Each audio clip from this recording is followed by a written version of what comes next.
I don't know what it is um, going on. It's something in the air or something in the water.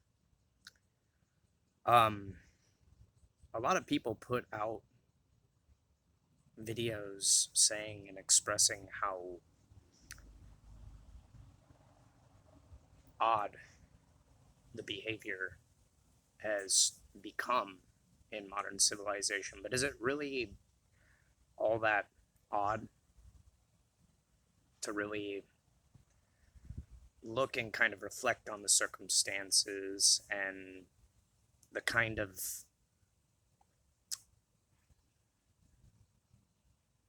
societal game that's being played when I mean, I know a lot of people don't really look back into the deep analog of history at times, beyond the kind of conventional history that they're taught. But the thing is, societies and civilizations have always kind of crumbled and slowly declined due to the same circumstance of people slowly beginning to find ideological differences and this divisiveness. And it usually stems from behavioral, cognitional um, deficiencies or maladaptation that starts this cycle, usually due to circumstances of people not knowing or understanding mechanisms and techniques of how to kind of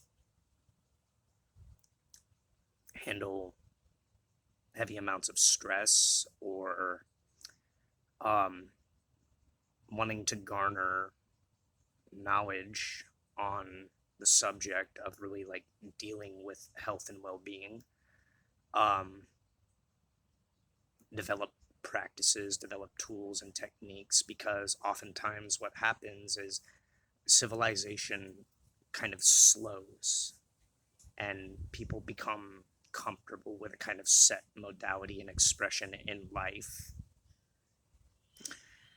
Behaviorally, things begin to snowball for a lot of people and they get stuck in maladaptive habits. Look, I'm smoking. That's one of my habits. That's kind of a nasty one that I've been trying to quit and get rid of for a long period of time. I'm not here to necessarily judge. I'm just pointing out there are routes and avenues to, even in a harsh kind of bitter circumstance in life, still make a semblance and a kind of routine practice and a kind of self prognosis and develop tools and skills and abilities to be copacetic with the more harsh realities and conditions that life throws our way. When a society and a civilization begins to kind of develop a mental framework that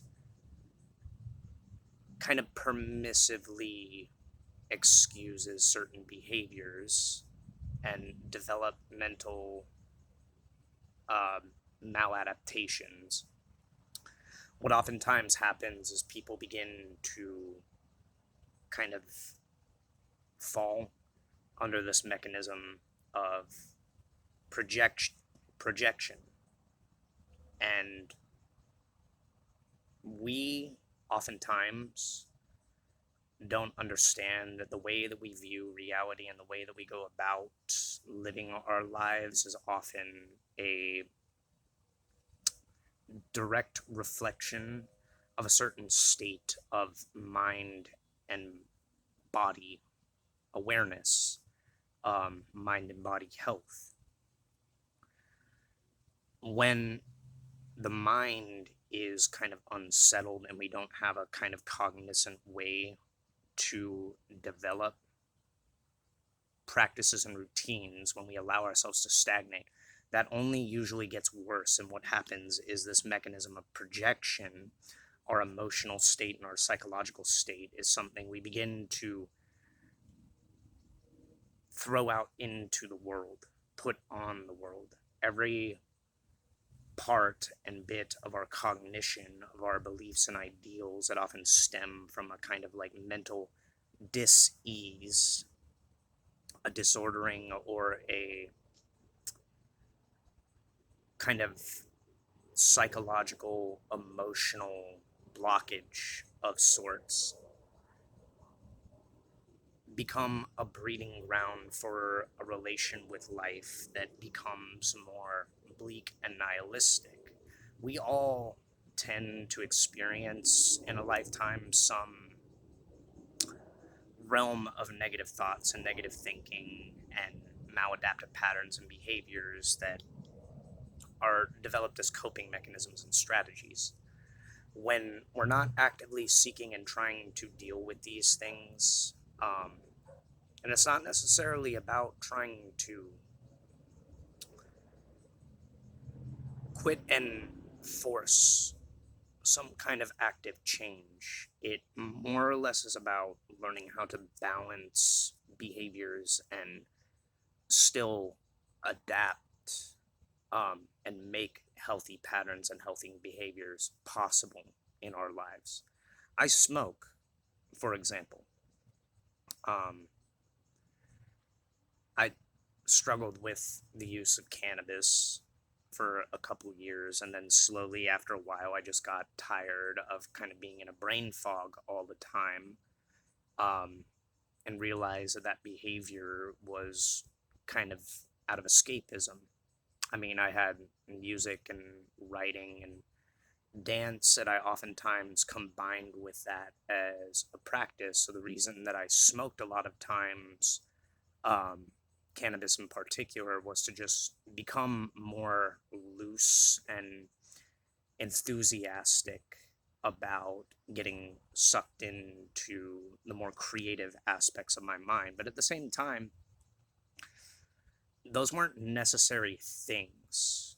And in reality, I didn't really need those things. It was more or less to just escape a kind of mental framework of depression I was struggling with and not focus so much on negative thought processes.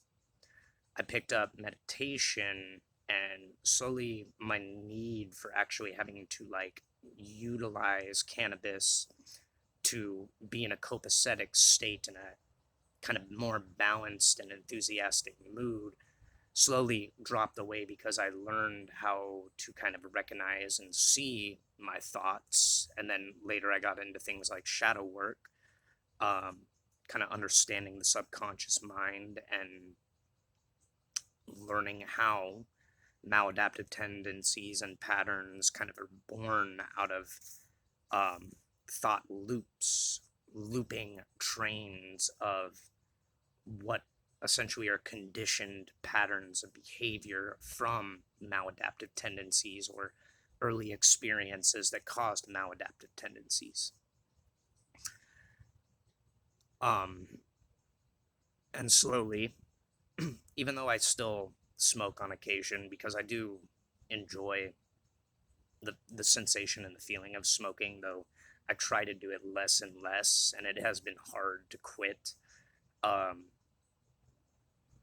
I, I'm not reliant and dependent on these forms of um, like psychotropic substances and THC to like feel good or get in a positive state of mind all that much, because I now have practices and techniques and active things that I do to kind of balance that, along with like a healthy diet, more or less, and really doing things like drinking less coffee, drinking more water.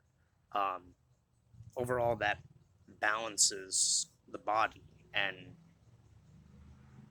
feeling good in the body breeds a kind of like more healthy stable state of mind, a framework of mind where you feel less brain fog, less negative thinking and thought process, less emphasis on really focusing on those things. Because after a while, you just realize that there are these conditioned patterns of thought that the mind slowly kind of like sheds after a while, after seeing through them and dealing with them and just seeing them for what they are. They're not really anything major more than just like an earworm, no different than a musical tune that gets stuck in your head for a period of time. You begin to see negative thoughts and negative thinking in the same way, in the same light. Now, we're talking about how civilization has got a lot weirder in its behaviors and its kind of attitudes and mentalities. Yes, there are a lot of reasons, external reasons to us circumstantially as to why people were upset.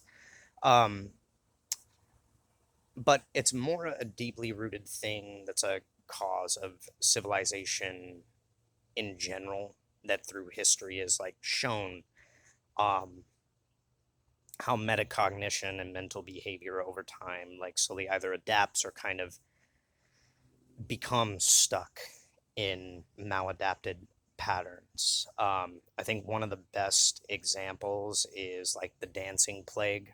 That's a very interesting phenomenon that occurred back in history, definitely worth looking into, where people just began kind of becoming mentally locked in this group. I forget what the term is. It essentially was a group psychosis, born out of having to deal with like a harsh circumstance and condition happening at the time, where people would literally just dance, spend entire days or entire like long time spans dancing, and they were pretty much mentally out of their gourd, unable to be copacetic with reality. And dancing, oftentimes, movement, like how we see in animals, is often like a trauma response to dealing with stress and high degrees of like mental and bodily blockages. With the modern era being so emphasized on hyper analytical information and that causing this kind of like disparaging, very taxing processing of constantly putting the mind through like repetitive mental thought loops and exposing it to information that isn't always like really healthy, oftentimes traumatic. It really makes a lot more sense when you see the kind of behavioral mannerisms of a lot of people taking on a more like callous and less enthusiastic framework. And it's jarring to see, it's jarring to know and understand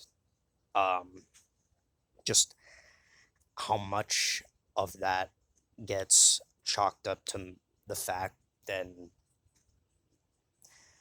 yes, circumstantially, the way our civilization operates does not make it easy to navigate this, but it more predominantly is from the frame and state of mind and people not being able to handle significant amounts of mental strain and mental stress that oftentimes they don't realize they're putting on themselves.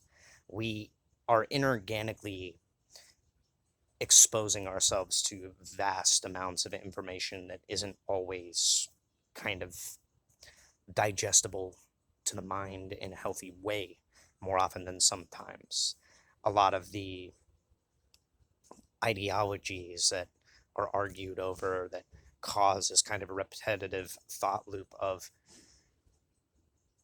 more nihilistic behavior or more aggressive behavior too, that comes from being stuck and locked in a like psychological and emotional state that is just agitated constantly. That's not condoning the behaviors of anyone or anything. Like, I've seen some really fucked up shit happening in the world. I've seen people's behaviors that just go beyond borderline anything, like explicably excusable, the way people act and treat each other. There's very much spaghetti western almost at this point. But knowing that we're only like a few hundred years from a time period where that more or less was the norm, it doesn't really jolt me too much. The general conventional morality of history has been anything but kind and nice. I think what is most concerning is this weird antithetical, like juxtaposed behavior in people that trips a lot of people up, where you see this kind of puritanical need to dominate um, other people by imposing one's own mental kind of substratum of really schismed and fragmented thinking that oftentimes tries to like pose logical um, viewpoints, but oftentimes it's just an appeal to emotions or built out of a framework of ideas that oftentimes don't actually have a grounding in logic. And the thing about arguing with logic in the first place is, well, you have to have two people in a kind of like similar and same circumstance on a same wavelength in order for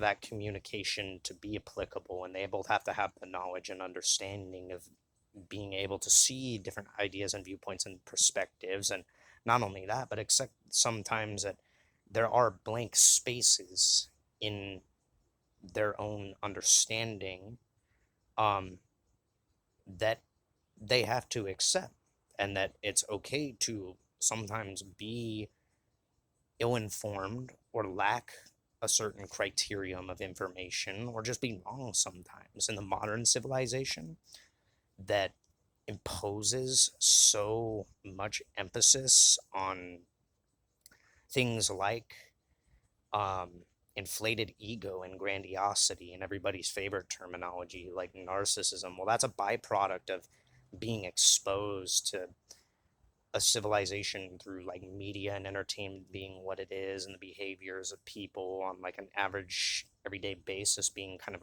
rooted in this fantasiatic idea of what it means to be human, this main character syndrome that goes around that oftentimes is just kind of an inflated grandiosity. Everybody is so afraid to be wrong in that idea of like having to just one up one another that leads to this more aggressive, agitated behavior, oftentimes comes from people not being able to accept that you have blank spaces of information in your metacognition, and not every viewpoint that is identical to yours is necessarily wrong. It's missing information. And by ignoring those blank spaces or trying to prove yourself kind of like above people, it mentally tasks and robs everyone, because when those blank spaces in your metacognition are exposed, that just inflates that ego even more, that grandiosity. You try to cling to ideals and behaviors and make justifications and excuses for them out of a sense of kind of like needing to feel validated by others, ironically. The people oftentimes that you see arguing with other people, they're using one another because they're mirroring and reflecting back one another's cognitive behaviors and biases 90% of the time. So you get this inflated sense of ego and this grandiosity that comes out of people actually mirroring and reflecting their own emotional and psychological projections on one another. And some people who don't have the ability to really step back and see the like pattern of cognition playing out in their own minds, and the understanding that we do have blank spaces, all of us have blank spaces of information, not being able to see that and understand that, and knowing that it's okay to be wrong. Oftentimes this needing to be right and needing to be validated or vindicated stems from like a kind of like trauma response in itself, where people feel that if they are invalidated, that somehow makes them less than. And it's like, well, no, you're having you're having your mind challenged to see new pathways and avenues for information to enter. By trying to block that out or blurt that out, you're kind of shooting yourself in the foot a lot of the times. One sec, my cigarette went out. And this oftentimes is a product of what we've been hardwired and conditioned to believe, from society and civilization, that we have to be. We have to inspire to, or aspire to, inflate ourselves through any means necessary to a like position above people in a conversation or in any kind of like physical or psychological or an emotional way. There has to be some kind of perceived lower than us for us to lift ourselves higher, and that's all grandiosity. That's all just an inflated kind of mental blockage more than it is a beneficial thing. It's a survival adaptation that's playing out.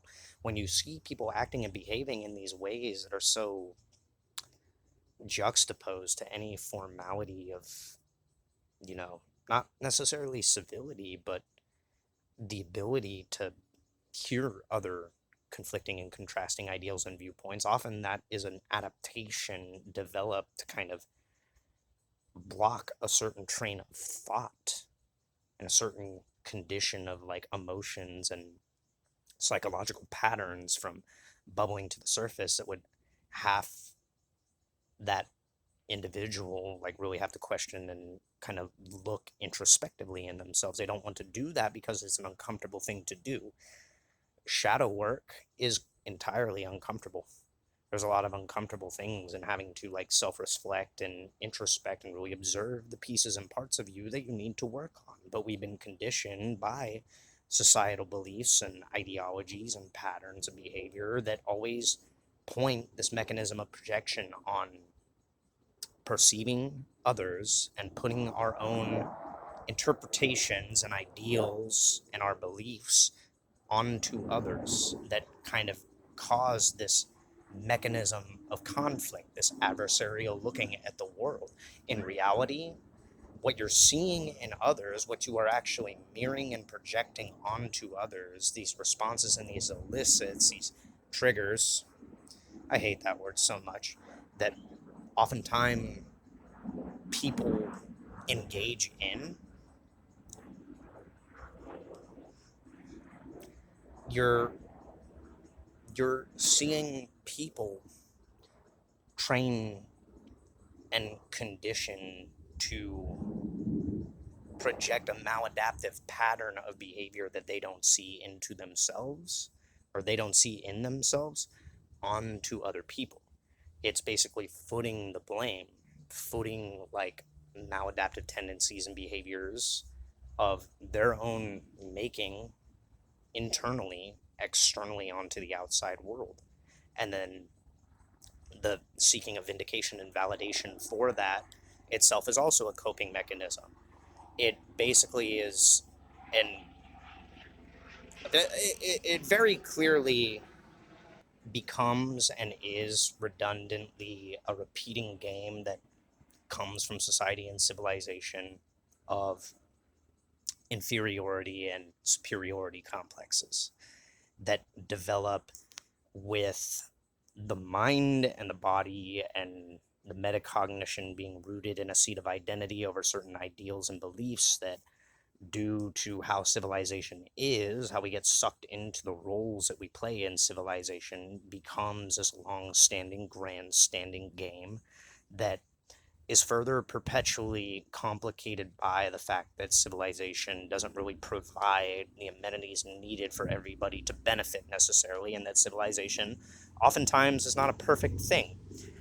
Life itself is not a perfect thing, but it becomes more prevalent in an enclosed environment or an environment like our modern societies for this kind of Malthusian, um, I fucked up that word. I don't know what the actual word is. This maladaptive tendency to thrive in this kind of environment where you are reliant and dependent on other people in society and civilization to keep the world and everything relatively, peaceful and operating. Well, people don't want to do that after a given period of time when the environment and the factors in a certain environment become kind of inhospitable. So that is understandable as to why everybody is kind of stoked with ire. But another part of it is you have a civilization and a society that's trained people to have maladaptive tendencies and made that a norm.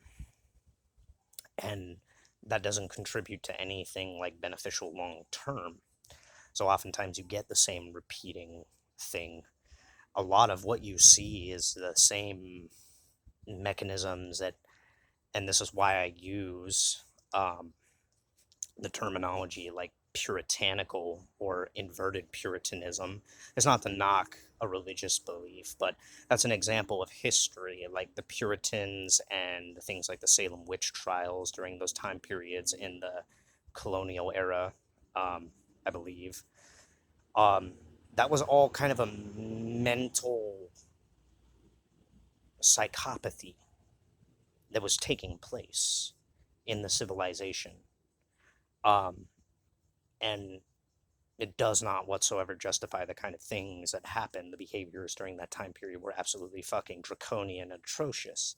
But we see the same thing playing out in the modern day and age where the use of media and technology and the kind of like monitoring, surveying behavior that everybody's been trained into, we went from using this to be more like, an entertainment based thing like media, that kind of like Truman Show-esque behavior, how quickly it slid when the emotional and kind of psychological needs that weren't being met by society and civilization quickly slipped into people basically becoming that same scope and level of like puritanical judges of one another's character, and then character assassination became a quickly growing phenomenon. We see it still. We see people filming and recording one another, just what we call crashing out. That's a psychological and emotional breakdown, oftentimes occurring and transpiring due to maladaptive patterns and behaviors and a repetition of that. Um, People projecting their own like maladaptive metacognition on other people to justify their behaviors through beliefs and ideals and ideology and politics and identity and all this kind of stuff. It's just the same kind of civilization social game that's existed all throughout history. This is a reoccurring thing that continuously happens in civilization and society when it is maladapted or not adapted to create conducive environments in which people thrive. When civilizations begin to experience these hard, confining circumstances that press people into like this disparaging psychological and emotional hardship, it becomes very prevalent, the flow and the direction of these maladaptive behaviors becoming more prevalent. And what's scary is people don't really seem to realize like the behaviors that they condemn from history, and oftentimes the things that say the very people stating like, well, we'll never like accommodate and make that behavior like that won't become something we do. We learn from history. It's like you don't see the polarities and the similarities and the like exact same thing happening just in a different time period with different circumstances. Like it is happening. People are repeating it. People are becoming more these disparagingly hyper aggressive judge, jury, and executioner type mental maladaptive ideologues. And it's terrifying to witness because that makes the world less and less a place where